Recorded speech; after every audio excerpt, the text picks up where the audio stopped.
বান্দা, তুমি তো দুনিয়া কামাই করনি, করেছিলে আমার দেওয়া নিয়ামতের অবমাননা। সর্বশরীরে তোমাকে যে নিয়ামতগুলো দিয়েছিলাম তার অপব্যবহার করেছ। সময়গুলো নষ্ট করেছ মিথ্যা খেয়ালে, বেহুদা বিনোদনে। আমি তোমাকে দান করেছিলাম সুঠাম সুন্দর দেহ, একজোড়া সুন্দর চোখ, একজোড়া কান, একজোড়া হাত, একজোড়া পা আর মস্তিষ্ক দিয়েছিলাম। আমার সৃষ্টির বিশালতা, নৈপুণ্য কারুকাজ দেখে আমার কথা ভাবতে। বান্দা, তুমি সব অঙ্গের অপব্যবহার করেছিলে। বলো বান্দা, তুমি আমার দেওয়া এই নিয়ামতগুলোর অবহেলা কেন করলে? প্রশ্ন জাগছে, কিভাবে খেয়ানত হলো? শোনো তাহলে। মুয়াজ্জিন আজান দিত, তোমাকে ডাকত, হৃদয় ছোঁয়া সুরে তোমাকে ডাকত নামাজের জন্য। মুয়াজ্জিন বলতো, আল্লাহু আকবার, আল্লাহু আকবার। আল্লাহ সবচেয়ে বড়, আল্লাহ সবচেয়ে বড়। তিনি মহান স্রষ্টা, তিনি সর্বশক্তিমান। মুয়াজ্জিন ডাকত, আশহাদু আল্লা ইলাহা ইল্লাল্লাহ, সাক্ষ্য দিচ্ছি এক আল্লাহ ছাড়া কোনো ইলাহ নেই। আমি আল্লাহ। আমি কি আসমান তৈরি করিনি, জমিনকে স্থির করে তাকে সাজাইনি তোমাদের জন্য বিছানা করে? আমি আকাশকে স্থাপন করেছি আমার অপার ক্ষমতা বলে, উঁচু করে খুঁটি ছাড়া। তোমাদের মাথার উপর ছাদ স্বরূপ, আর পাহাড়গুলোকে পুঁতে দিয়েছি পেরেক স্বরূপ, যেন জমিন ভারসাম্য না হারায়। আকাশ থেকে বর্ষে দিয়েছিলাম বৃষ্টি, তাতে নরম হতো শুকিয়ে ফেটে চৌচির হওয়া জমিন, উর্বর হতো, চাষাবাদের যোগ্য হতো। তাতে তুমি বীজ বুনতে, সেই বীজ থেকে চারা গজাত। আমি রাতকে দিন করে বদলে দিয়েছিলাম, আবার দিনের পেছনে রাত অনুসরণ করাতাম। রাত দিনে বৈচিত্র্য আনত কে? গরম ঠান্ডা কে আনত? সূর্যকে প্রতিদিন পূর্ব দিক থেকে কে উদয় করত, আবার তা পশ্চিম দিকে অস্ত দিত কে? কোটি কোটি তারা দিয়ে রাতের আকাশকে সুসজ্জিত করত কে? আমি। তারপর তোমরা মৃত্যুকে দেখতে, কতজন মরছে, কে জীবনের ভেতর মৃত্যু প্রবেশ করাতো? এসবই করতাম আমি আল্লাহ, আমার হুকুমই সব হতো। হে বান্দা, তুমি এসব দেখেও দেখনি, শুনেও বধির হয়েছিলে কেন? মুয়াজ্জিন ৫ ওয়াক্ত নামাজে তোমাকে আমার মহিমা শোনাতো, আল্লাহ ছাড়া কোনো উপাস্য নেই। তখন তুমি আর কোনো উপাস্যের জন্য আমাকে ছেড়ে, আমার ঘর মসজিদ ছেড়ে কোথায় ঘুরেছিলে? আমি তো তোমার সৃষ্টিকর্তা, আমি তোমার পালনকর্তা, আমি তোমার প্রাণদাতা, আমি তোমার মৃত্যুদাতা।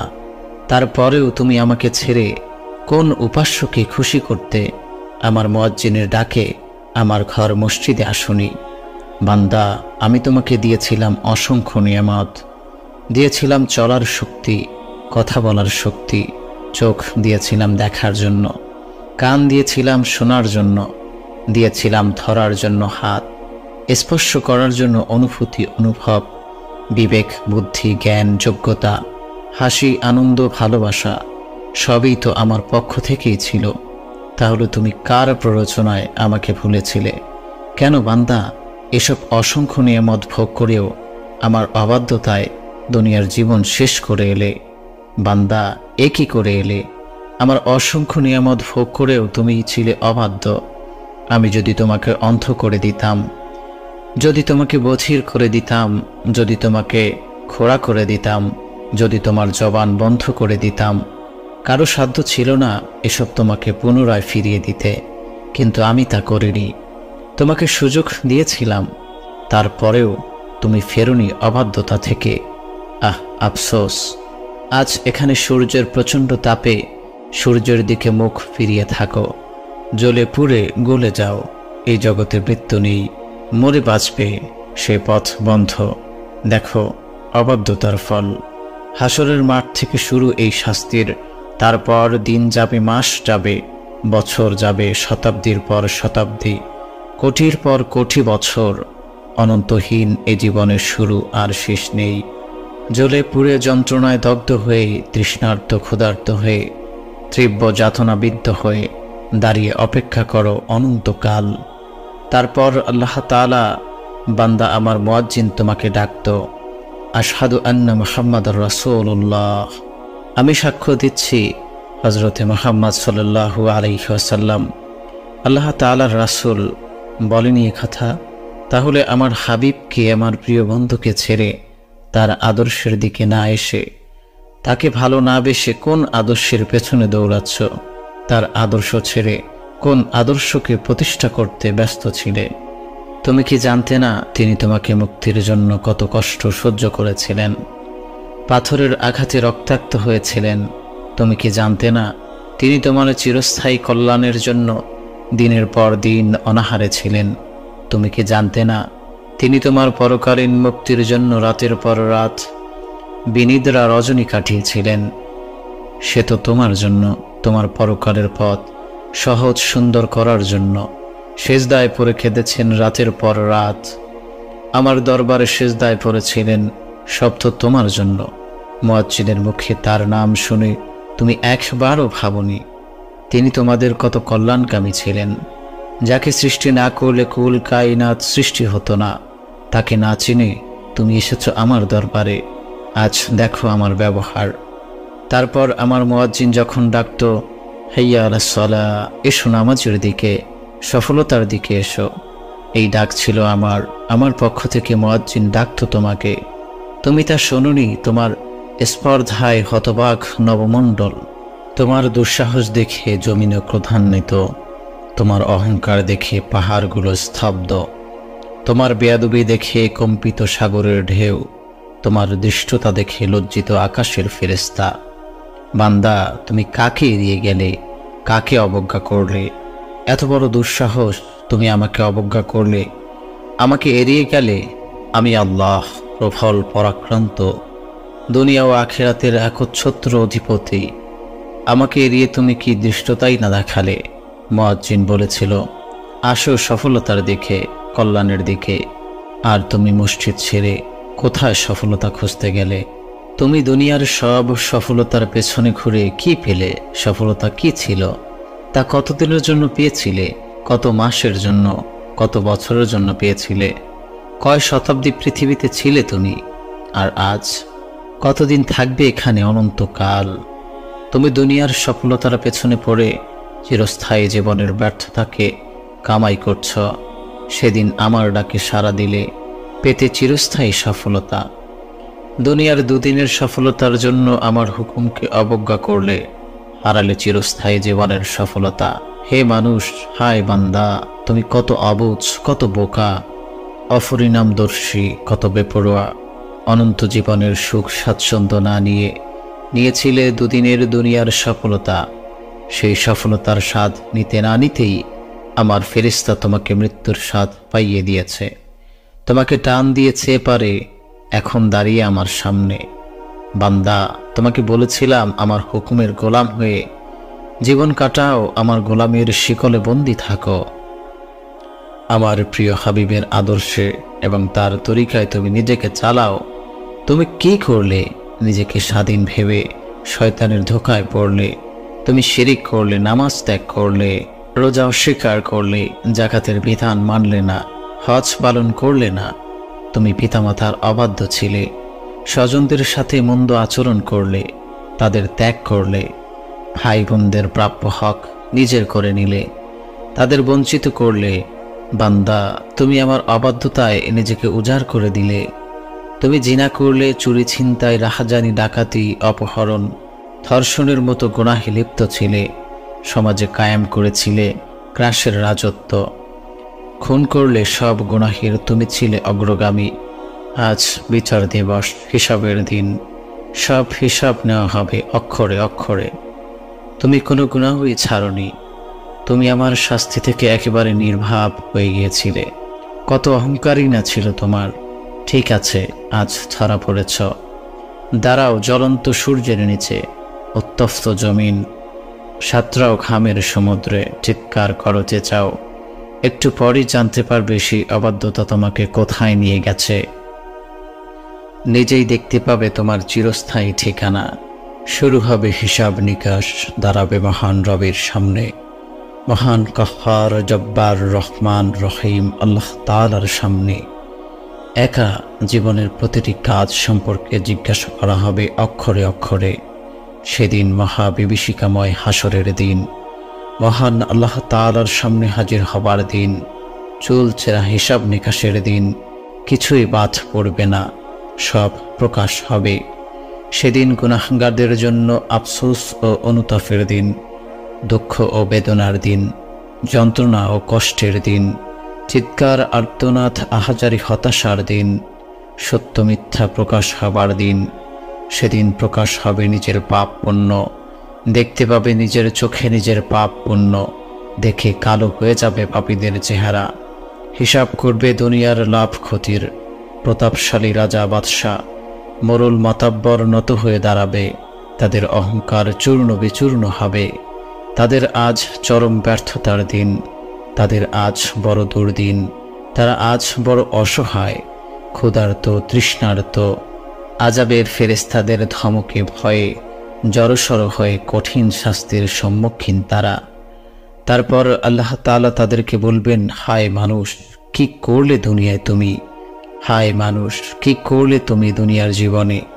সময় এমন করে খোয়ালে, এমন অবহেলায় নষ্ট করলে আমার দেওয়া নেয়ামত। এখন উপায় আছে কি? কোনো জবাব নেই। আজ কোথায় তোমার সহযোগীরা? কোথায় তোমার সঙ্গপাঙ্গরা? ডাকো তো তোমাদের ওইসব যক্ষের ধনকে, ছাড়িয়ে নিক তোমাদের আজ আযাব থেকে, আমার ভয়াবহ শাস্তির শিকল থেকে। তোমার বন্দিদশা মোচাক দেখি, ভাঙ্গুক দেখি আগুনের জিঞ্জির।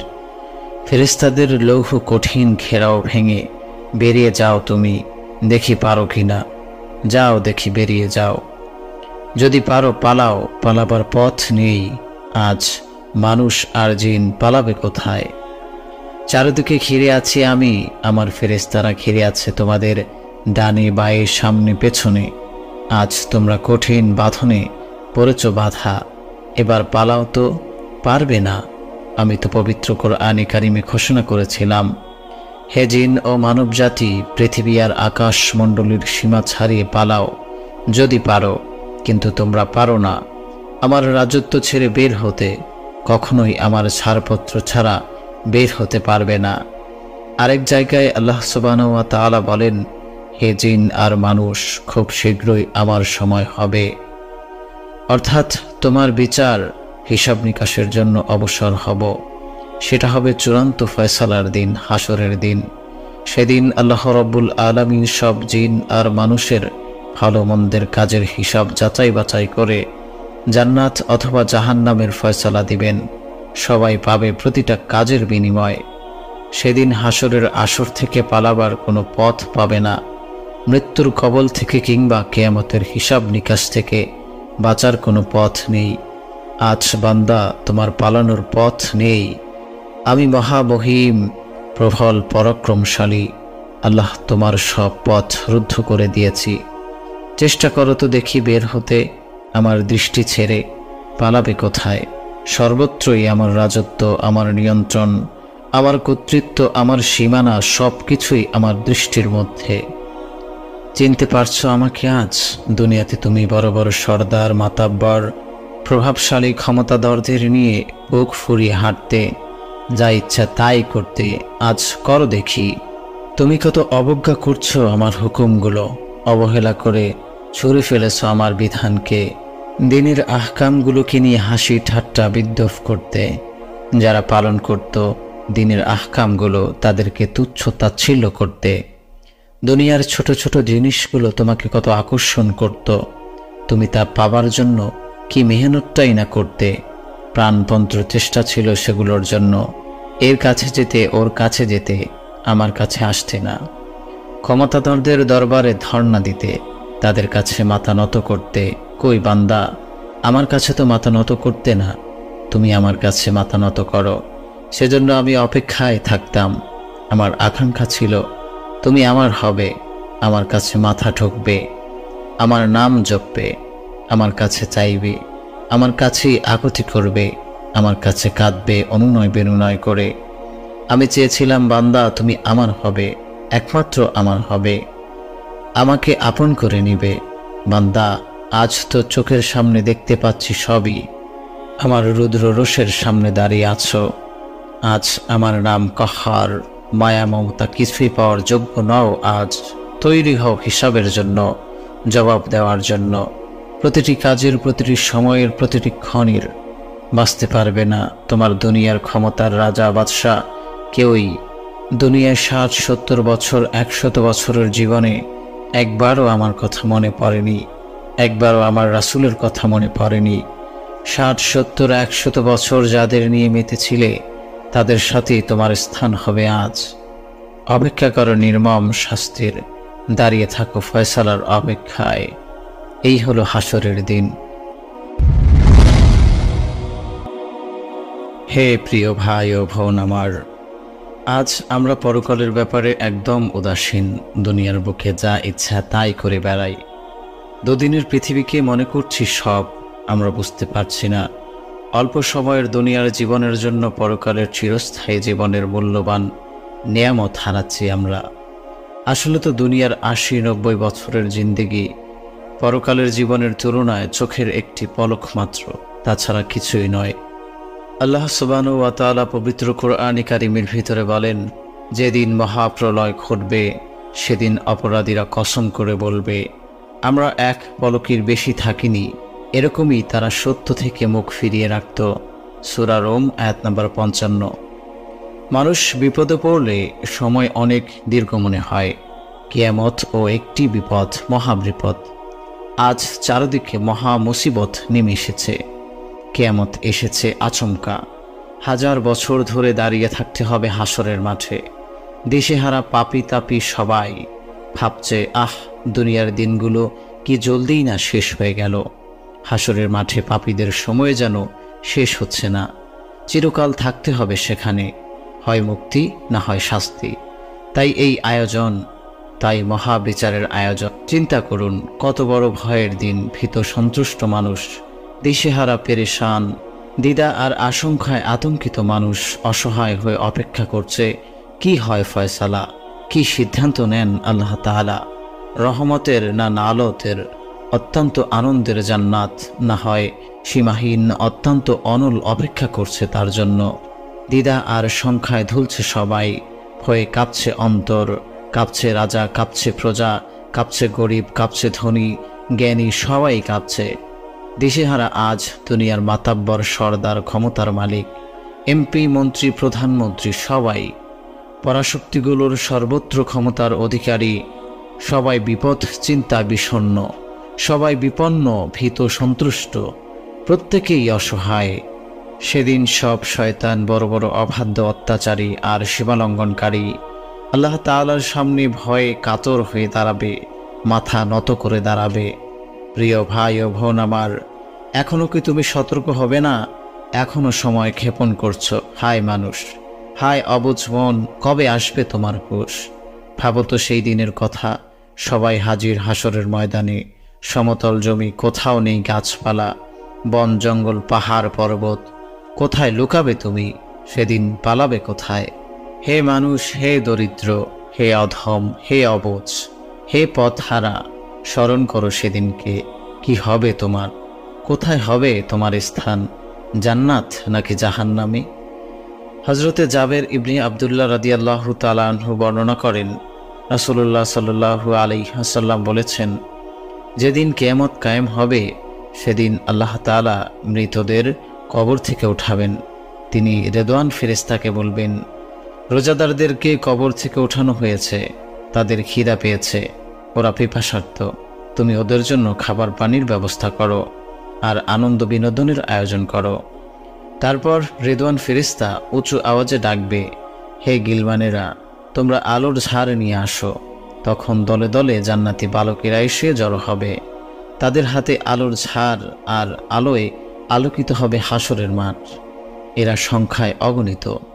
তার আসবে হাতে সুস্বাদু খাবার, সুমিষ্ট শরবত নিয়ে। তা হবে বিভিন্ন রঙের, বিভিন্ন স্বাদের। তারপর আহ্বান করা হবে রোজাদারদেরকে। মিষ্টি হেসে গেলমানরা বলবে, এগুলো থেকে মন যা চায় আপনারা পান করুন, আহার করুন। এত ধরনের খাবার পানীয় দেখে রোজাদারগণ বলবে, এত খাবার, এত পানীয়, তারা বিস্মিত হয়ে যাবে। গিলমান বলবে, এগুলো তো আপনারাই পাঠিয়েছিলেন। এগুলো আপনাদের সংযমের জন্য খুশি হয়ে আল্লাহ রাব্বুল আলামিন মেহমানদারির ব্যবস্থা করেছেন। রাসূলুল্লাহ সাল্লাল্লাহু আলাইহি ওয়াসাল্লাম বলেছেন, হাসরের দিনে 3 ধরনের মানুষের সাথে ফেরেশতাগণ মুসাফা করবেন। 1 নম্বরে হচ্ছে শহীদদের সাথে, 2 নম্বরে হচ্ছে রমজান মাসের রোজাদারদের সাথে, 3 নম্বরে হচ্ছে আরাফার দিনের রোজাদারদের সাথে। দেখুন কত সহজে, কত মর্যাদা, কিন্তু আমরা বুঝি না, আমরা বুঝতেও চাই না। আমরা মানুষ, মহান রব্বুল আলামিনের সৃষ্টির এক অপার বিস্ময়।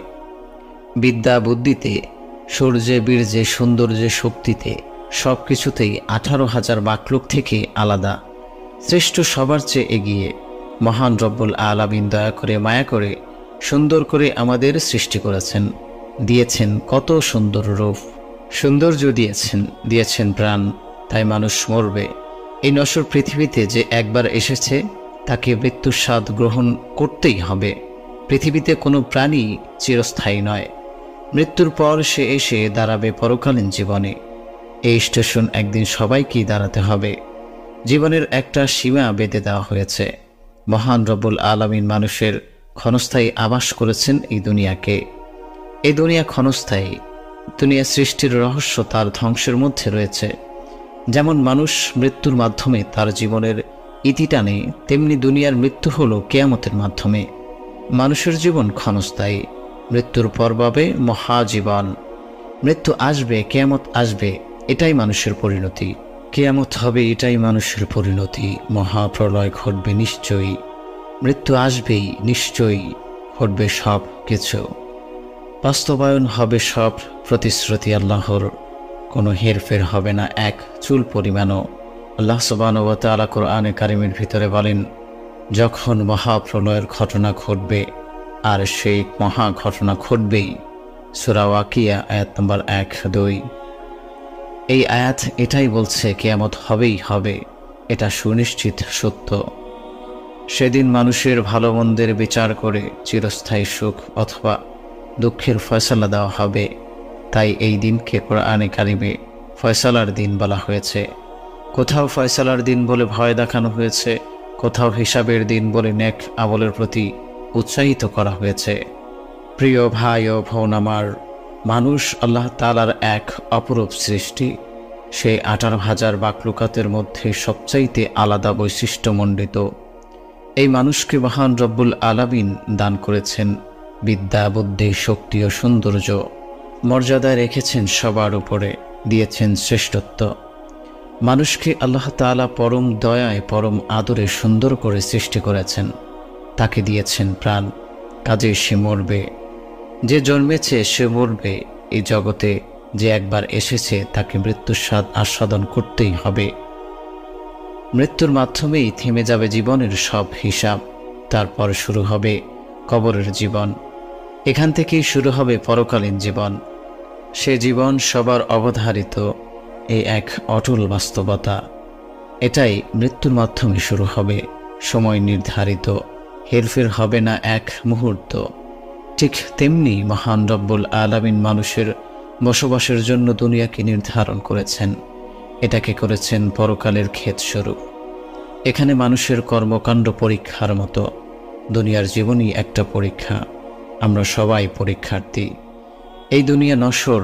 যেমন মানুষের জীবন শেষ হচ্ছে মৃত্যুর মাধ্যমে, তেমনি পৃথিবীর মৃত্যু হবে কিয়ামতের মাধ্যমে। মানুষ পেয়েছে দুনিয়ার ক্ষণস্থায়ী এক জীবন। এই ক্ষণস্থায়ী জীবন সে কামাই করছে তার পরকালীন মহাজীবনের সম্বল। সে পাবে মহাজীবন, তাই তার মৃত্যুর প্রয়োজন। যেদিন মানুষ মরে সেই দিনটি মহাজীবনের প্রবেশের দিন। আর যেদিন সব প্রাণী মরবে সেদিন কিয়ামত, মহাপ্রলয়, সবার মহাজীবনে প্রবেশের দিন। সেটার ব্যবস্থা মহান রব্বুল আলামিন সম্পন্ন করবেন মহাপ্রলয়, মহাধ্বংসের মাধ্যমে। লক্ষ কোটি বিস্ফোরণের সম্মিলিত তাণ্ডবে, প্রবল ভূমিকম্পে, তীব্র ঝাঁকুনিতে মৃত্যু হবে গোটা সৃষ্টির। মহান আল্লাহ রব্বুল আলামিন পবিত্র কোরআনে কারিমের ভিতরে বলেছেন, রাসূলুল্লাহ সাল্লাল্লাহু আলাইহি ওয়াসাল্লাম হাদিসে পাকেও বলেছেন, আমাদের সতর্কতার জন্য বলেছেন, আমাদের শিক্ষার জন্য বলেছেন, আমাদের নসিহত গ্রহণের জন্য বলেছেন। অতএব তাই সত্য, এই মহাসত্য আমরা বিশ্বাস করি। তা ঘটবে অক্ষরে অক্ষরে, মহাপ্রলয় আসবেই আসবে নিশ্চিত, এতে কোনো বিন্দু পরিমাণ সন্দেহ নেই। পবিত্র কোরআনে কারিমের ভিতরে আল্লাহ সুবহানাহু ওয়া তাআলা বলেন, সেই একটা মাত্র ভয়াবহ প্রলয়ঙ্করী আওয়াজ, তাতেই তারা আমার সামনে এসে হাজির হবে। সূরা ইয়াসিন আয়াত নাম্বার 53। অন্য আয়াতে আল্লাহ সুবহানাহু ওয়া তাআলা বলেন, আপনার লালন পালনকারীর শপথ, আমি ওইসব অবিশ্বাসী ও অভিশপ্তদের ফের ওঠাব, তারা উপর হয়ে পড়ে থাকবে জাহান্নামের কিনারে। সূরা মারিয়াম আয়াত নাম্বার 58। সেদিন মহান রব্বুল আলামিন প্রত্যেক অবাধ্যতাকে তার কাজের শাস্তি প্রদান করবেন, আর নেক বান্দাদেরকে ভালো আমেলের জন্য পুরস্কৃত করবেন।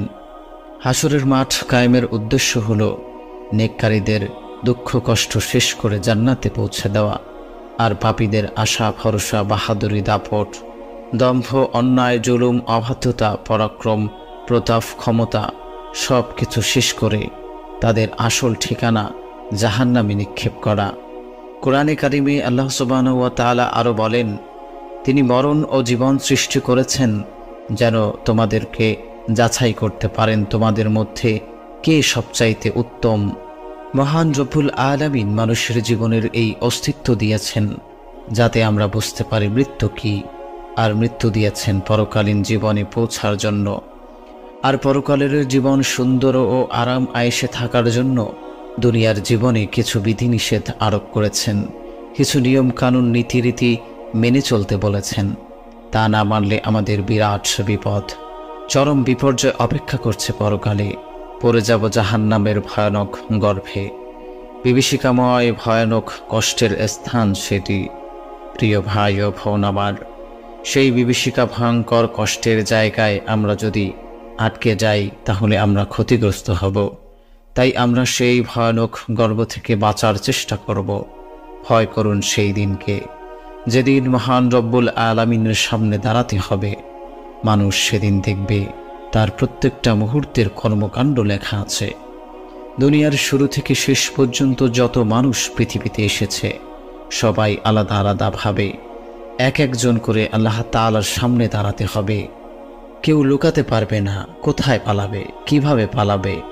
সর্বত্র আল্লাহ তাআলার দৃষ্টির ছোঁয়া বিদ্যমান, এটা অলঙ্ঘনীয় বিধান। মহান রবের সামনে দাঁড়াতে হবে মানুষ আর জিন জাতিকে। কিয়ামতের দিন প্রত্যেককে ডাকা হবে তার নাম ধরে, ইয়া নাফসি ইয়া নাফসি। প্রিয় ভাই ও বোন আমার, আল্লাহ তাআলা পবিত্র কোরআনে কারিমের ভিতরে বলেন, সেদিন আমি মুত্তাকিদেরকে দয়াময়ের কাছে অতিথি হিসাবে একত্রিত করব, আর পাপীদেরকে জাহান্নামের দিকে তাড়িয়ে নেব। হে মানুষ, কোথায় দৌড়াচ্ছ? থামো, এই তো কিয়ামত এসে গেল বলে। হয়তো আগামী কালই তোমাদেরকে হাসরের ময়দানে জড়ো করা হবে। তোমরা চারদিক থেকে দলে দলে হাজির হবে। তোমরা দাঁড়াবে মহান কাহ্হার জব্বার রহমান রহিম আল্লাহ তাআলার সামনে। সেদিন প্রতিটা কাজ সম্পর্কে জিজ্ঞাসা করা হবে তোমাদেরকে। পার পাবে না সেদিন, হিসাব দিতে হবে অক্ষরে অক্ষরে। তোমার আমল যদি ভালো হয় তবে পাবে মুক্তি, যদি তোমার আমল মন্দ হয় তবে তোমার দুঃখের শেষ নেই। অগণিত মানুষ জড়ো হয়ে আছে, সব বনি আদম। তারা আজ দিশেহারা, আজ তারা বুঝতে পারছে কি ভুল ধারা করে এসেছে, কোথায় এসেছে। বুঝতে পারছে অল্প সময়ের দুনিয়ার জীবনই সব বরবাদ করেছে সে। আসলে তো দুনিয়া সে একদিনও ছিল না, মনে হচ্ছে এক পলক ছিল মাত্র। সেদিন পাপীদের একত্রিত করা হবে, ওদের চোখ হবে নীল রঙের, দেখতে ভয়ঙ্কর কুৎসিত।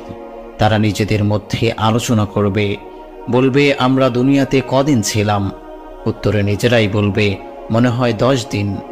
হাসরের মাঠের সীমাহীন দুঃখ কষ্ট দেখে দিশেহারা হয়ে যাবে, বলবে, সর্বনাশ, এ তো অনন্তহীন সময় ধরে এখানে পড়ে আছি। এর তুলনায় দুনিয়ার জীবন তো মাত্র 10 দিনের মনে হচ্ছে। এ কথা শুনে তাদের মধ্য হতে একজন বুদ্ধিমান জ্ঞানী বলবে, কোথায় 10 দিন? আমি তো বলছি মাত্র 1 দিন ছিলাম ওখানে। সেদিন বড় কঠিন অবস্থা হবে সবার, মহাবেদনা মহাবিপদ হাসরের দিন। কি হবে ফয়সালা? পাপীরা বুঝে যাবে তাদের পরিণতি। নিজ হাতে কামাই করা কর্মফল তার আজ যাবে জাহান্নামে। ওহ, কি বেদনার, কি ব্যথার! ওই সুন্দর চোখ দুটো পূর্বে আগুনে, ওই ঘন কালো কোকড়ানো চুল পূর্বে আগুনে, সুন্দর অপরূপ দেহখানা পুড়ে ছাই হয়ে যাবে আগুনে। তারা বুঝবে আর আফসোস করবে, আহ মানুষ, সামান্য কয়টা দিনের জন্য চিরস্থায়ী জীবনকে বরবাদ করলি। সামান্য কয়টা দিন যদি ধৈর্য ধরতে, যদি ফিরে আসতে, যদি মানতে আল্লাহ তাআলার হুকুম আহকাম, যদি গড়তে নিজেকে আল্লাহ তাআলার রসুল সাল্লাল্লাহু আলাইহি ওয়াসাল্লামের আদর্শে, যদি কাঁদতে আল্লাহ তাআলার ভয়ে, এক ফোঁটা জল যদি পড়তো তোমার চোখ থেকে, তুমি মুক্তি পেতে। তাহলে তুমি হেরে গেছো তোমার চাকরের কাছে। সে তোমার চাকরি করেও আল্লাহ তাআলাকে ডেকেছে, তোমার কাজ করেও সে তার মহান মালিকের সামনে সিজদা করতে ভোলেনি। সে জিতে গেছে।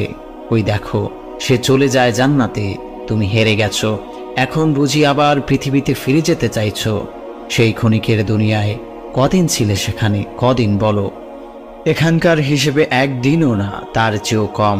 এখন এখানে দাঁড়িয়ে তো আছো 50,000 বছর এক দিনের সমান। দাঁড়িয়ে থাকো অনন্তকাল ধরে এই অবর্ণনীয় অপমানে, সীমাহীন যন্ত্রণায়। এবার মহান রব্বুল আলামিন বিচারপতি আহকামুল হাকিমিন নজর দেবেন আমাদের দিকে, ক্রোধের সাথে তাকাবেন উপস্থিত বনি আদমের দিকে। তখনও মিলেমিশে আছে সব বনি আদম। হায় মানব জাতি, আদম সন্তান, কি করলে, কি করে এলে এখানে? যিনি তোমাদের সৃষ্টি করেছেন তাকে চেননি, তাকে মাননি, তার সৃষ্টি দেখে বুঝতে পারোনি কে তোমার স্রষ্টা। তার জমিন দেখে তোমার হৃদয়ে আনুগত্যের চেতনা একবারও জাগেনি। দুনিয়ার বিচিত্র নিপুণ নিখুঁত সৃষ্টি দেখে তাকে বোঝনি। হায় ধিক্কার তোমার ব্যর্থ জীবন। তুমি ছিলে অহংকারী, একরোখা। দর্প আর অহমিকা দম্ভে তোমার পা জমিনে পড়েনি। দুদিনের দুনিয়ায় ছিলে বেপরোয়া। আজ কিয়ামতের দিন হাসরের মাঠে তোমার মুক্তির উপায় কি? পালাবার পথ কোথায়? তাহলে উপায়? আজ আর কোনো উপায় নেই, কোনো পথ নেই, আশ্রয় নেই।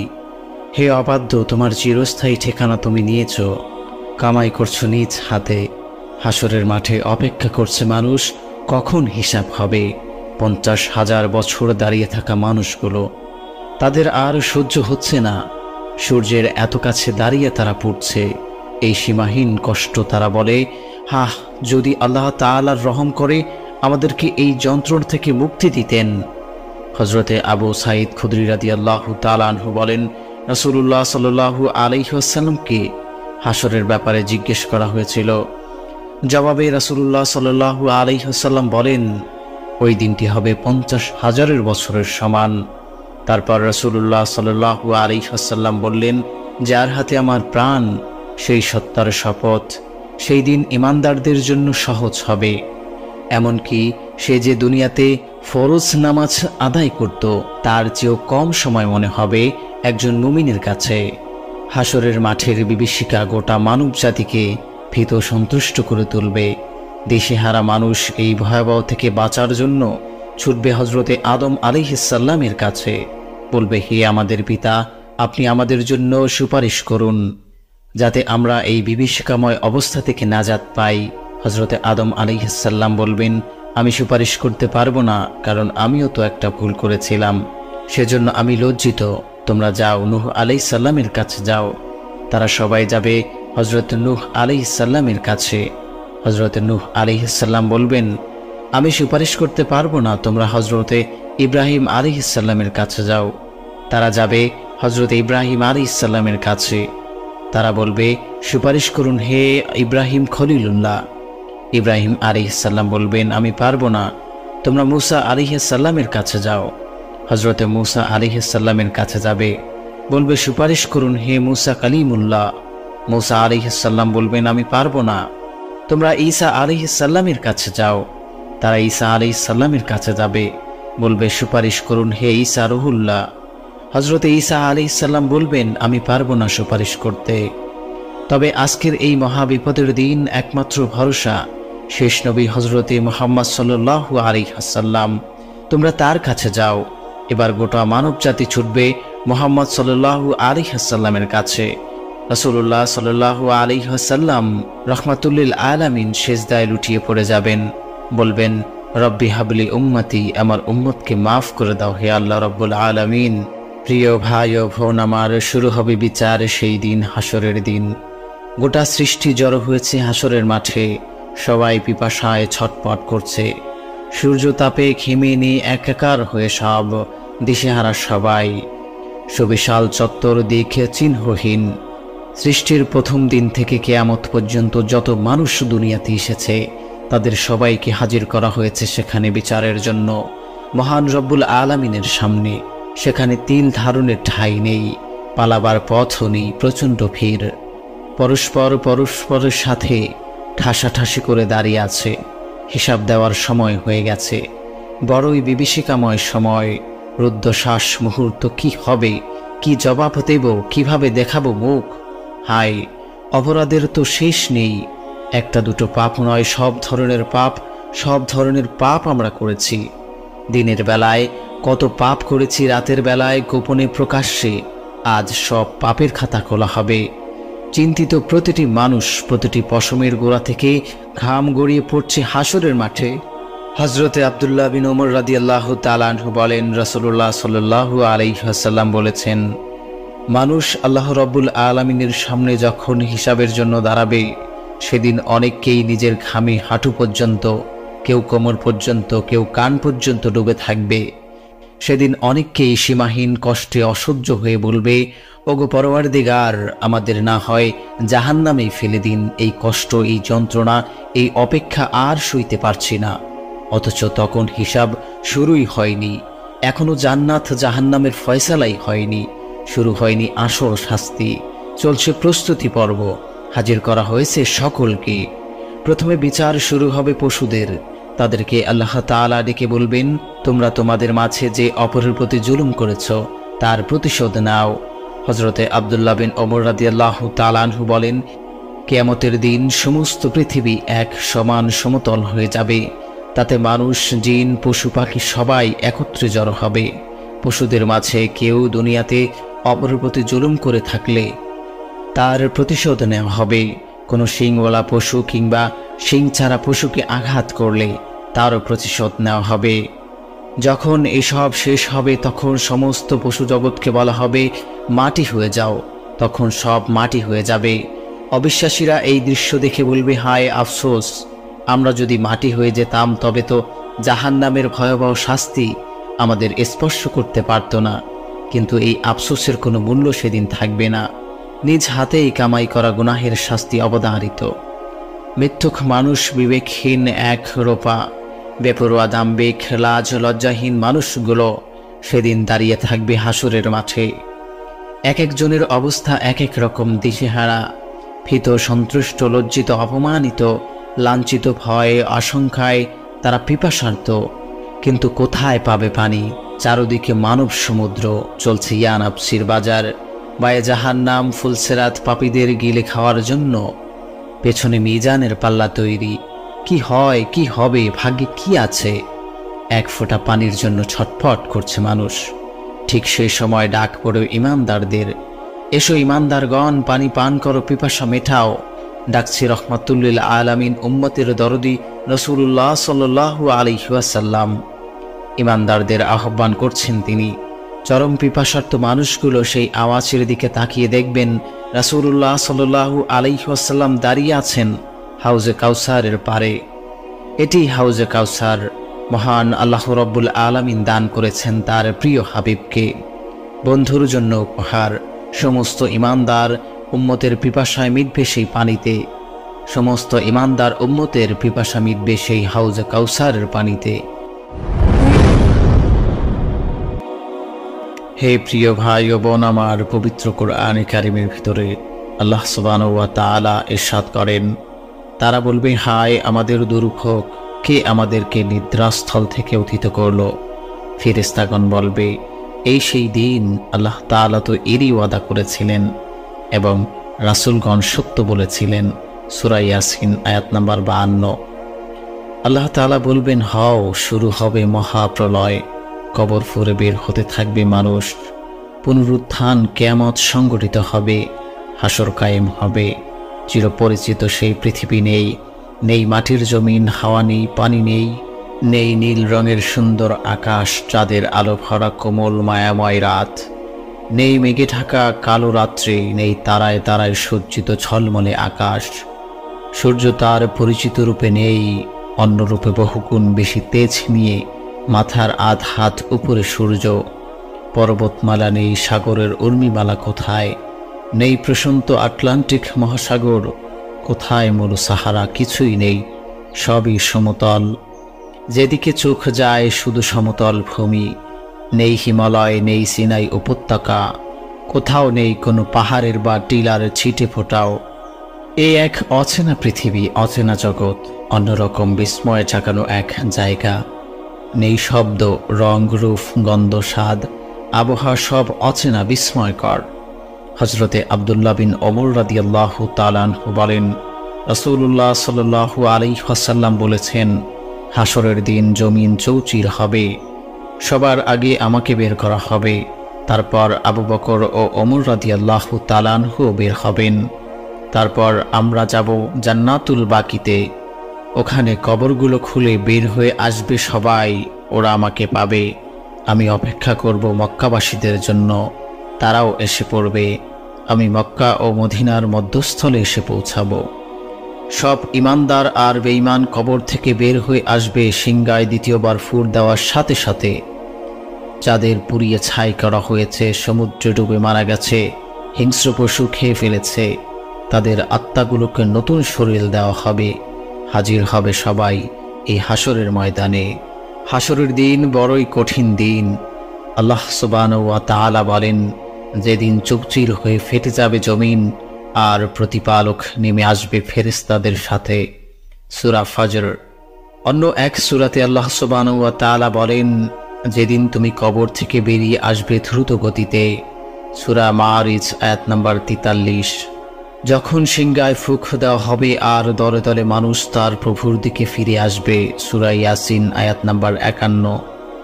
সূরা ইয়াসিনের 52 নং আয়াতে আল্লাহ সুবহানাহু ওয়া তাআলা বলেন, তারা বলবে, হায় কি বিপদ, কে ঘুম থেকে উঠালো আমাদের?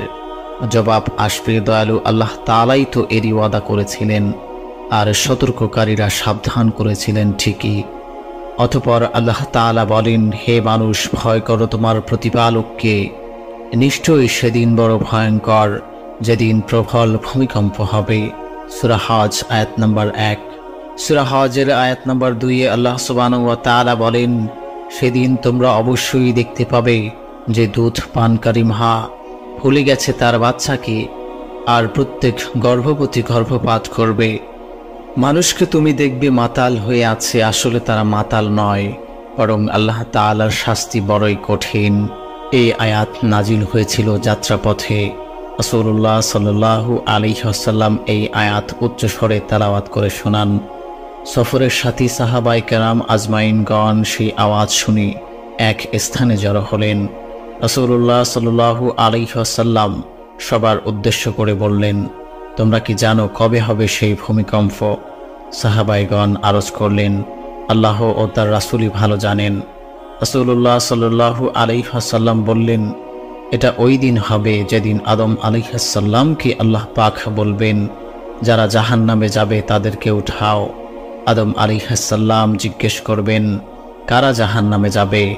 জবাব আসবে 1999 জন। রাসূলুল্লাহ সাল্লাল্লাহু আলাইহি ওয়াসাল্লাম বললেন, ওই দিন একটার পর একটা আতঙ্ক ও ঝটকায় বালকেরা বুড়ো হয়ে যাবে, গর্ভবতী নারীর গর্ভপাত হয়ে যাবে। এই কথা শুনে হযরতে সাহাবায়ে কেরামগণ ভয়ে কাতর হয়ে বললেন, হে আল্লাহর রাসূল, আমাদের মাঝে তাহলে কারা মুক্তি পাবে? রাসূলুল্লাহ সাল্লাল্লাহু আলাইহি ওয়াসাল্লাম বললেন, দুশ্চিন্তা করো না, তারা হবে ইয়াজুজ মাজুজ। ওরা হলো 1000 আর তোমরা হলে একজন। এই কথা শুনে আশ্বস্ত হলেন হযরতে সাহাবায়ে কেরামগণ। প্রিয় ভাই ও বোন আমার, কোরআনে কারিমে আল্লাহ সুবহানাহু ওয়া তাআলা বলেন, সেদিন আল্লাহ তাআলা পাপীদেরকে তার পাপের কারণে সাজা দিবেন আর সৎ কর্মশীলদেরকে নেক কাজের জন্য পুরস্কার দিবেন। হাসরের মাঠ কায়েম করার মাকসাদ হলো নেককারদের দুঃখ কষ্ট শেষ করে আসল ঠিকানা জান্নাতে পৌঁছে দেওয়া, আর পাপীদের আশা ভরসা স্বপ্ন বাহাদুরি ক্ষমতা দাপট অপরাধ অবিচার শেষ করে তাদের আসল গন্তব্যে জাহান্নামে পৌঁছে দেওয়া। আল্লাহ সুবহানাহু ওয়া তাআলা সূরা কাফের 48 নং আয়াতে বলেন, যেদিন আমি পাহাড়গুলোকে চালাতে শুরু করব, সেদিন আপনি দুনিয়াকে দেখতে পাবেন একটা খোলা মাঠ, আর ওখানে আমি জড়ো করব তাদেরকে, কাউকেই ছাড়ব না। আজ দুনিয়াতে মানুষ স্বাধীন, যা ইচ্ছা সে করতে পারে, করছে। আল্লাহ তাআলা কিছু সময়ের জন্য তাকে ছেড়ে দেন। ক্ষণস্থায়ী এই জগতে মানুষকে আল্লাহ তাআলা কিছু জিনিস করতে নিষেধ করেছেন, আর কিছু জিনিস করতে আদেশ দিয়েছেন। মানুষ স্বাধীনতা পেয়ে আল্লাহ তাআলার আদেশ নিষেধের মর্যাদা দেয়নি। দুনিয়ার সামান্য জীবনে একটু কষ্ট স্বীকার করে অনন্তকালের সুখ স্বাচ্ছন্দ্য আল্লাহ তাআলার রেজামন্দি হাসিল করতে পারেনি। দুনিয়ার ভোগ বিলাসী মত্ত হয়ে নিজের খুশি মতো যা ইচ্ছা তাই করছে। আল্লাহ তাআলা ছাড় দিয়েছেন, কিছুই বলেননি। আশায় ছিলেন বান্দা ক্ষমা চাইবে, তওবা করবে, অনুতপ্ত হবে। না, বান্দা তওবা ছাড়াই চলে এসেছে। পাপের বোঝা মাথায় নিয়ে উপস্থিত হয়েছে কঠিন হাসরের ময়দানে। আজ হাসরের দিন, হিসাব নিকাশের দিন, অত্যাচারীর সাজা হবার দিন। আজ সবার কর্মফল পাবার দিন। আজ ধরা পড়ার দিন, সত্য মিথ্যা প্রকাশ পাবার দিন। আজ কোথাও নেই উঁচু নিচু জায়গা, গোটা দুনিয়া সমতল মাঠ, সবাই হাজির। সৃষ্টির শুরু থেকে শেষ পর্যন্ত সবাই। সূর্য মাথার আধ হাত উপরে, নিচে তামার জমিন। মানুষ সব দাঁড়িয়ে আছে সূর্য তাপে।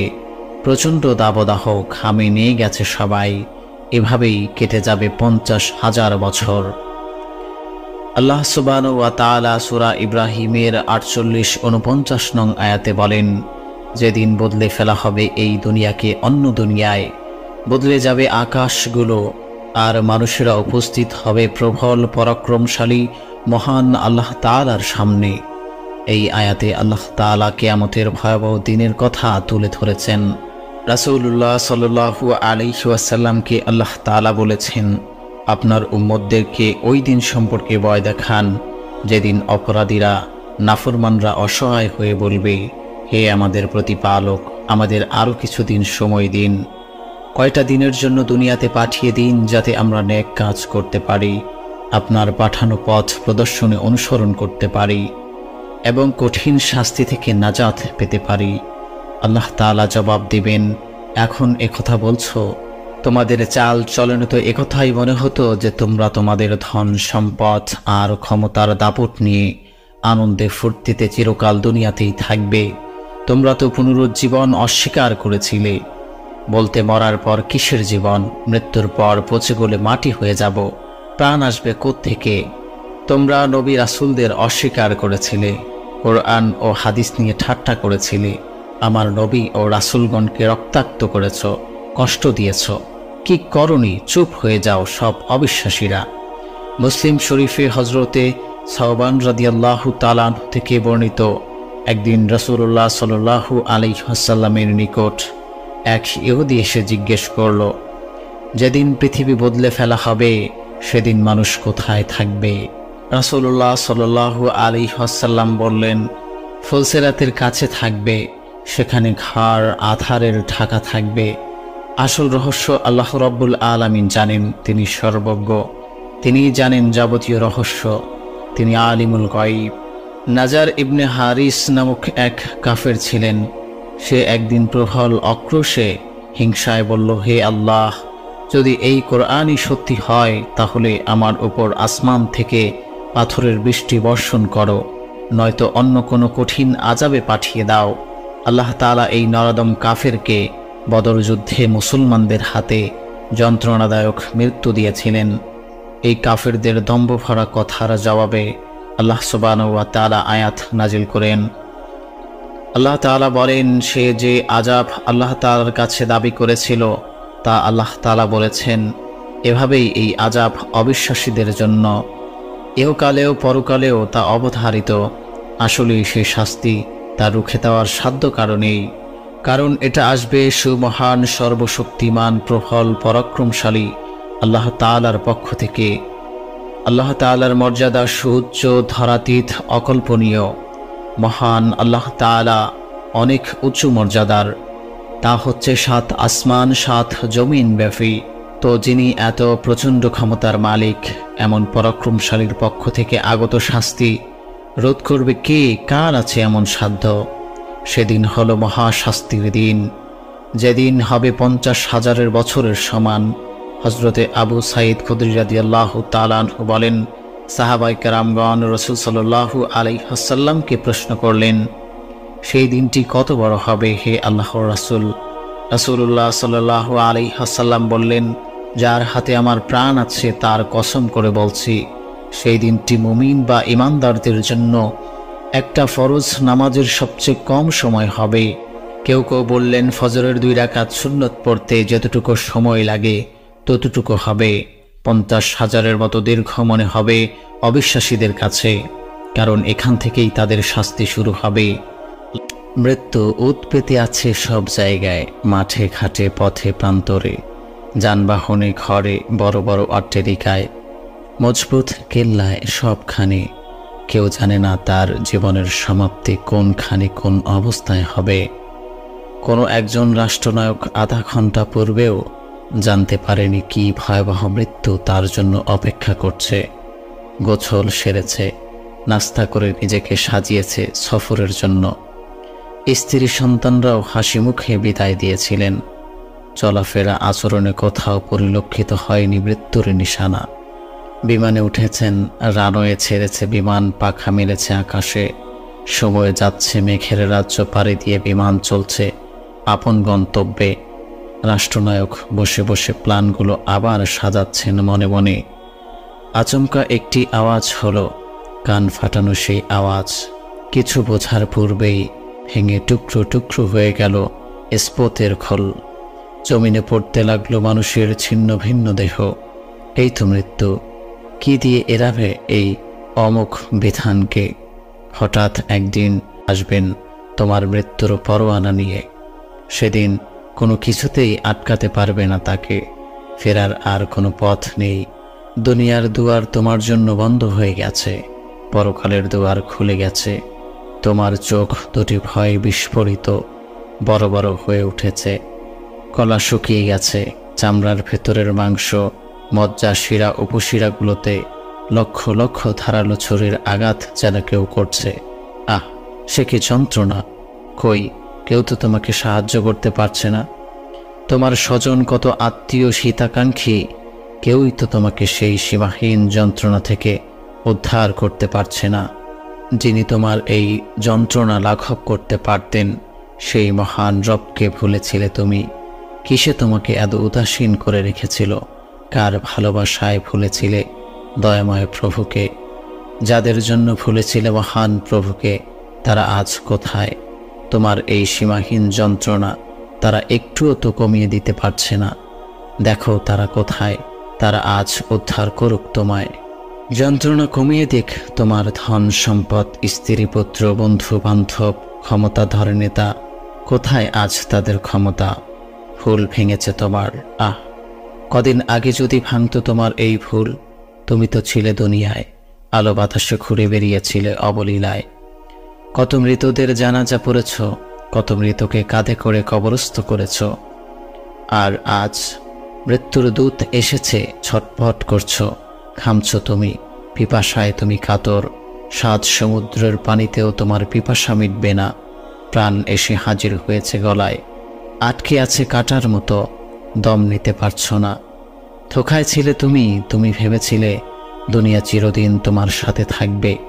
তুমি ভুলে গিয়েছিলে এটা বিদায়ের ঘর। প্রিয় ভাই ও বোন আমার, আমরা দুনিয়ার সামান্য যশ খ্যাতি পেয়ে খুব খুশি হই, সম্পদ পেয়ে খুশি হই, ভগ্ন হয়ে পড়ি বড় বড় আশা নিয়ে। আরে ভাই, স্বপ্নের ঘরে কল্পনার রঙিন চশমা পরে আমরা আনন্দে বিভোর হয়ে আছি, অথচ মরণ চেপে বসে আমাদের ঘাড়ে। আচমকা আসবে, কেড়ে নেবে জীবনের সব আনন্দ। থেমে যাবে দুনিয়ার সব ব্যস্ততা। রেখে যায় ছেলে মেয়ে বা স্বজন, কেউ বা স্ত্রী, সন্তানরা এতিম, স্ত্রী বিধবা, বাবা মা সন্তান হারা। এক সময় এ দেহ জমিনে মিশে যায়, আর মাংস সব জমিন ঘাস করে ফেলে। শুরু হয় পরকালীন জীবন। এক সময় কবরও নিশ্চিহ্ন হয়ে যায়। ভুলে যায় সবাই, এই তো দুনিয়ার জীবনের দায়িত্ব, অল্প সময়, মাত্র কয়েক বছর, অথচ পরকালীন জীবনের কোনো সীমা নেই, চিরস্থায়ী সে জীবন। আল্লাহ রাব্বুল আলামিন সূরা আর রহমানের 26-27 নং আয়াতে বলেন, পৃথিবীর সব কিছুই ধ্বংস হয়ে যাবে একমাত্র আপনার মহামহিয়াম ও মহানুভব পালনকর্তার সত্তা ছাড়া। মুফাসসিরগণের মতে জিন ও ইনসান সহ পৃথিবীতে যা কিছু আছে সবই ধ্বংসশীল, অক্ষয় হয়ে থাকবে একমাত্র আল্লাহ তাআলার মহান সত্তা।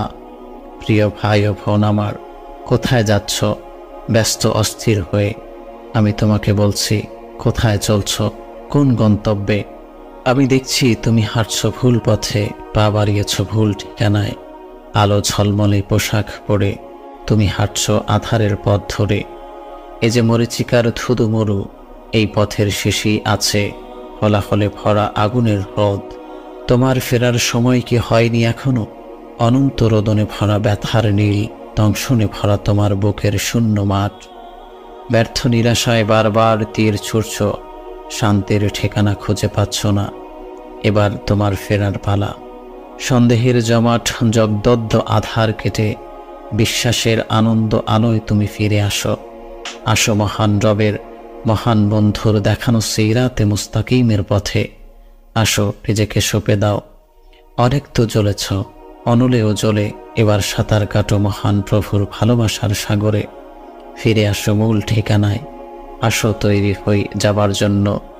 নিজেকে প্রস্তুত করি চিরস্থায়ী জীবনের জন্য। এই নষ্ট নর্দমা তোমার বহু সময় কেড়ে নিয়েছে, দিয়েছে শুধু হতাশা, বেদনা, ঘৃণা আর কল্পনার রঙিন স্বপ্ন। তুমি ঠকেছ চরমভাবে, আর ঠকতে না চাইলে ফিরে আসো শান্তির ঠিকানায়। মনে কি পড়ে না কোথায় থেকে এসেছ? তুমি কি ছিলে? তোমার শেষ কি? তুমি কি অমর? এই জগৎ কি চিরস্থায়ী? শুধু তুমি, আমি না, পৃথিবীর সব কিছুই ধ্বংসশীল। এই সাগরের কর্ণধারা, হিমশীতল বাতাস, পাতার মর্মর ধ্বনি, নীল আকাশ, মেঘ ছিঁড়ে ফুরে ওঠা বিশাল পাহাড়, পত্রপল্লব, হাওয়ায় ডানা মেলা হরেক রকমের পাখিরা, সমস্ত সৃষ্টিকুল সবাই জানে তাদের ধ্বংস অনিবার্য। তারা জানে তাদের সৃষ্টি হয়েছে ধ্বংস হওয়ার জন্য। সূরা আর রহমানের 26-27 নং আয়াতটি আবার পড়ো এবং তাফসীর পড়ো। তারপর একাগ্র চিত্তে ভাবো তোমার জীবনের পরিণতি। কবরস্থানে দাঁড়িয়ে নিজেকে জিজ্ঞেস করো, ওরা সবাই কি বলছে? কবরবাসী বলছে, হে পৃথিবীর পথিক, তোমরা মৃত্যুর জন্য তৈরি হও। শতকোটি বাধা পেরিয়ে সাজাও নিজেকে রাসূলুল্লাহ সাল্লাল্লাহু আলাইহি ওয়াসাল্লামের আদর্শে, সেই তরিকায়, সেই আকীদায়। আর মহান রব্বুল আলামিনের আদেশ মানো। পাহাড় সম বাধা পেরিয়ে, নয়তো ধরা পড়ে যাবে শেষ বিচারের দিনে, যেদিন তোমার সমস্ত কর্মের হিসাব নেওয়া হবে। যা করেছ দুনিয়ার জিন্দেগিতে সব কিছুরই হিসাব দিতে হবে। নিশ্চয়ই মানুষ মরণশীল। যে জন্মেছে সে মৃত্যুর স্বাদ গ্রহণ করবেই। মৃত্যুর স্বাদ তাকে পেতেই হবে, যদিও সে দুর্গম দুর্গে থাকে। হাসপাতালে যান, দেখুন মৃত্যুর যন্ত্রণায় থুকছে রোগী। কি যন্ত্রণা তার! মরণ যন্ত্রণায় কাতর সে। কথা বলতে পারে না, জবাব বন্ধ। মুখ দিয়ে খাবার খেতে পারে না, নাকে নল দিয়ে খাবার দেওয়া হচ্ছে। বড় আশা নিয়ে এসেছিল সেই ডাক্তারের কাছে, ভেবেছিল ডাক্তারই হয়তো তাকে সুস্থ করে তুলবে। কিন্তু সে তখনই হারিয়ে ফেলেছে তার সমস্ত বিশ্বাস, যখন দেখে তার পাশের বেডের রোগী ধুঁকতে ধুঁকতে মারা গেছে। আবার একই ডাক্তারের চিকিৎসায় কতজন সুস্থ হয়ে বাড়ি ফিরেছে। সে নিজেও এখনো বেঁচে আছে, ক্রমেই সে সুস্থ হয়ে উঠছে। তখন তার বিশ্বাসের ধারণাটা পাল্টে যায়। বুঝতে পারে বাঁচা মরা আল্লাহ তাআলার হাতে। হায়াত না থাকলে ডাক্তার যতই চেষ্টা করুক বাঁচাতে পারবে না। এ হলো জীবন, মৃত্যু যার শেষ পরিণতি। প্রিয় ভাই ও বোন আমার, আল্লাহ তাআলা পবিত্র কোরআনে কারিমে বলেছেন, তোমরা কি মনে করো যে আমি তোমাদেরকে অযথাই সৃষ্টি করেছি আর তোমাদেরকে আমার নিকট প্রত্যাবর্তন করতে হবে না? সূরা মুমিনুন আয়াত নাম্বার 115। সুতরাং এটাই প্রতীয়মান হয় যে আল্লাহ রাব্বুল আলামিন মানুষকে অযথা সৃষ্টি করেননি। বরং তাদেরকে তিনি এক বিশেষ উদ্দেশ্যে সৃষ্টি করেছেন। একদিন সবাইকেই মহান প্রভুর দরবারে উপস্থিত হতে হবে। সেখানে আমরা আমাদের কর্মের প্রতিদান লাভ করব। মন্দ কাজের মন্দ প্রতিদান আর ভালো কাজের ভালো প্রতিদান। মানুষ যেরূপ আমল করবে আল্লাহ তাআলা তার প্রতি সেরূপ আচরণ করবেন। নেক আমল করলে আল্লাহ তাআলার পক্ষ থেকে রয়েছে পুরস্কার, পক্ষান্তরে গুনাহ করলে শাস্তির সম্মুখীন হবে। এটি হলো প্রতিদান ও প্রতিকারের রীতি। এই পৃথিবীতে মানুষের সকল কর্মকাণ্ড রেকর্ড হয়ে থাকে। আল্লাহ রাব্বুল আলামিনের নিযুক্ত ফেরেশতাগণ সব কিছু রেকর্ড করে রাখেন, আর জমিন ও তার উপরে ঘটে যাওয়া সব কিছুর সাক্ষী হয়ে থাকে। তার উপর যা হচ্ছে সব কিছু সংরক্ষণ করছে। অতঃপর কিয়ামত দিবসে সেই সকল তথ্য প্রকাশ করবে। এজন্যই জমিনে যে স্থানে বান্দা বসে ইবাদত করত, তার মৃত্যুর পর সেই অংশটুকু কাঁদতে থাকে, আসমানও কাঁদতে থাকে। প্রিয় ভাই ও বোন আমার, এই জমিনে বসে যা করছো তার হিসাব কিন্তু দিতে হবে। যখন মৃত্যুর মাধ্যমে শুরু হবে নতুন এক জীবনের সূচনা, তারপর আল্লাহ তাআলা মাটির মাঝে হারিয়ে যাওয়া আবার অস্তিত্বকে পুনর্জীবন দান করবেন। শুরু হবে চিরস্থায়ী এক জীবনের সূচনা। আল্লাহ তাআলা পৃথিবীতে মানুষকে এক নিয়ম দান করেছেন, সেটি হলো মৃত্যুর পর তাদের জন্য আরও একটি জীবন রয়েছে যা চিরস্থায়ী। সে জীবনে কেউ সফল হবে, কেউ ব্যর্থ হবে। যে সফল হবে সে পাবে জান্নাত, আর যে ব্যর্থ হবে তার স্থান হবে জাহান্নামে। সেদিন কেউ কারো হবে না। যার যার নেক আমলগুলো তার জন্যই মুক্তির পথ করে দিবে। হযরতে ইমাম হাসান রাদিয়াল্লাহু তাআলা আনহু বলেন, একবার রাসূলুল্লাহ সাল্লাল্লাহু আলাইহি ওয়াসাল্লাম আম্মাজান হযরতে আয়েশা রাদিয়াল্লাহু তাআলা আনহার কোলে মাথা রেখে শুয়েছিলেন। খানিকটা বিশ্রামের পর রাসূলুল্লাহ সাল্লাল্লাহু আলাইহি ওয়াসাল্লামের কিছুটা তন্দ্রাভাব এসে গেল। বুঝে আছেন দু চোখ। এমন সময় চমকে উঠলেন প্রিয় নবী সাল্লাল্লাহু আলাইহি ওয়াসাল্লাম, কারণ তার পবিত্র চেহারায় পঞ্চ পানির ছোঁয়া। চোখ মেলেই প্রিয় নবী সাল্লাল্লাহু আলাইহি ওয়াসাল্লাম অবাক কণ্ঠে জিজ্ঞেস করলেন, আয়েশা, তুমি কাঁদছো কেন? পরকালের কথা মনে করে কাঁদছিলাম হে আল্লাহর নবী। আচ্ছা, সেই সময় আমাদের কথা কি আপনার মনে থাকবে? বললেন হযরতে আয়েশা রাদিয়াল্লাহু তাআলা আনহু। অতঃপর রাসূল সাল্লাল্লাহু আলাইহি ওয়াসাল্লাম বললেন, সেই আল্লাহ তাআলার কসম যার হাতে আমার বাঁচা মরা, তিনটি সময় কারো কথাই মনে থাকবে না। যখন পাল্লা দিয়ে কর্মের ওজন দেওয়া হবে, মানুষ ভয়ে কাতর থাকবে। কি জানি কোনো পাল্লা আজ ভারী হবে, পাপ না পুণ্যের পাল্লা। আমলনামা দেওয়ার সময় ডান হাতে না বাম হাতে আমলনামা দেওয়া হয়। আর যখন সময় হবে ফলসরাত পার হওয়ার সময়। তারপর আম্মাজান হযরতে আয়েশা রাদিয়াল্লাহু তাআলা আনহা বললেন, আমি রাসূল সাল্লাল্লাহু আলাইহি ওয়াসাল্লামকে বলতে শুনেছি, হাসরের দিন মানুষকে খালি পা নগ্নদেহে খতনাবিহীন অবস্থায় জমা করা হবে। একথা শুনে আমি বললাম, হে আল্লাহর রাসূল, নারী পুরুষ এই অবস্থায় সবাই একে অপরকে দেখতে থাকবে, সে তো বিরাট লজ্জার বিষয়। রাসূলুল্লাহ সাল্লাল্লাহু আলাইহি ওয়াসাল্লাম বললেন, হে আয়েশা, কিয়ামতের দিন বড়ই কঠিন দিন। সেদিন মানুষ ভয়ে আতঙ্কে দুশ্চিন্তায় অস্থির থাকবে। তখন তারা একে অন্যকে দেখার, বোঝার, অনুভব করার আগ্রহ হারিয়ে ফেলবে, কারণ সেই ভয়াবহ অবস্থা থেকে বাঁচার জন্য সে নিজেই দিশেহারা থাকবে। অতঃপর রাসূল সাল্লাল্লাহু আলাইহি ওয়াসাল্লাম মহান রব্বুল আলামিনের একটি আয়াত ঘোষণা করে আবৃত্ত করলেন। আয়াতটির অর্থ হচ্ছে, যেমন করে প্রথমেই সৃষ্টি করেছি তোমাদের, তেমনি করেই ফের ওঠাবো আমি।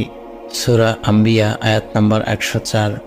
আল্লাহ তাআলা আমাদের সকলকে, আমাকে এবং আপনাদেরকে এই যে কথাগুলো বলেছি, এই কথাগুলো মোতাবেক আমল করার এবং নিজের জীবনকে করার মতো তৌফিক দান করুন। আমিন।